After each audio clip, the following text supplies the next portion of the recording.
What if I told you that most real estate professionals are leaving half their income on the table every single day, not because the market is bad, but because they box themselves into a corner? We're talking about agents who can't close a deal and walk away, investors who pass on listings because the numbers don't pencil, and meanwhile the opportunity just sits there, dying on the vine. Here's the thing, the real estate world is basically split into two tribes. The agents representing buyers and sellers, and the investors buying and holding assets for cash flow. These two groups eye each other suspiciously at closings, like rival gangs at a neutral diner, when in reality, they need each other more than they'll ever admit. Think of it like being a chef who only knows how to grill but refuses to learn the oven. Sure, you can cook a steak, but you're helpless in winter. The agent who can't think like an investor and the investor who can't think like an agent are both operating with one hand tied behind their backs.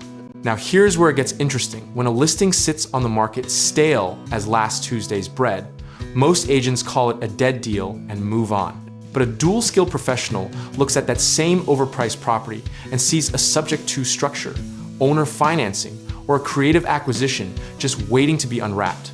The seller who won't budge on price doesn't always need more money. Sometimes they need their mortgage payment gone, their timeline respected, or their property simply absorbed into someone else's problem. When you understand investor psychology and deal structure, you can offer that seller a solution no traditional agent ever could, and suddenly a dead deal becomes a cash-flowing rental in your portfolio. Flip it around, and the math works just as beautifully on the other side. Say an investor brings you an off-market deal that doesn't meet their yield requirements, their cap rate is off, the numbers just don't sing. A pure investor walks, but you, with your agent hat on, say, "Let me list this thing," and you just turned a past deal into a commission check.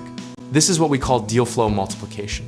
And it's the closest thing to a cheat code this industry has.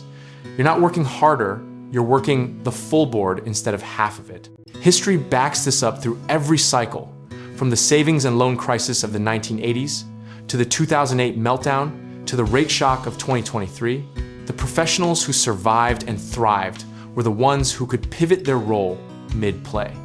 The ones who only knew one position got cut from the team entirely. There's a misconception that you have to choose, that being an agent makes you somehow less credible as an investor or vice versa. That's like saying a doctor can't also understand nutrition. The knowledge compounds, it doesn't compete. Another myth is that blending both roles creates a conflict of interest.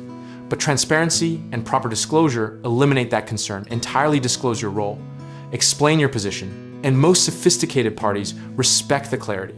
In fact, clients often trust a professional more when they know that person has real skin in the game. The practical lesson here is dead simple. Never walk away from a deal just because it doesn't fit the current box you're operating in.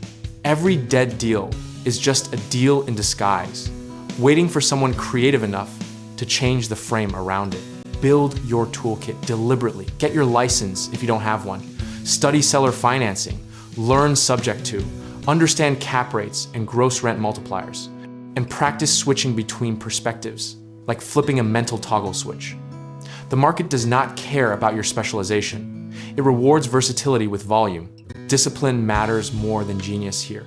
A mediocre strategy executed consistently across both sides of the market will outperform a brilliant strategy applied only when conditions are perfect. Size your positions rationally, keep your emotions off the negotiating table, and let the process do the heavy lifting. At the end of the day, this business is a game of options, and the player with the most options wins, not the one with the most conviction, not the one who called the market top, but the one who could pivot when the wind shifted. Mastering both sides of real estate isn't a luxury, it's the whole game. And if you're ready to stop leaving deals on the table and start operating on the full board, check out our links in the description below, whether you're looking to get into real estate investing, need contracting work done, or want to connect with the right lenders.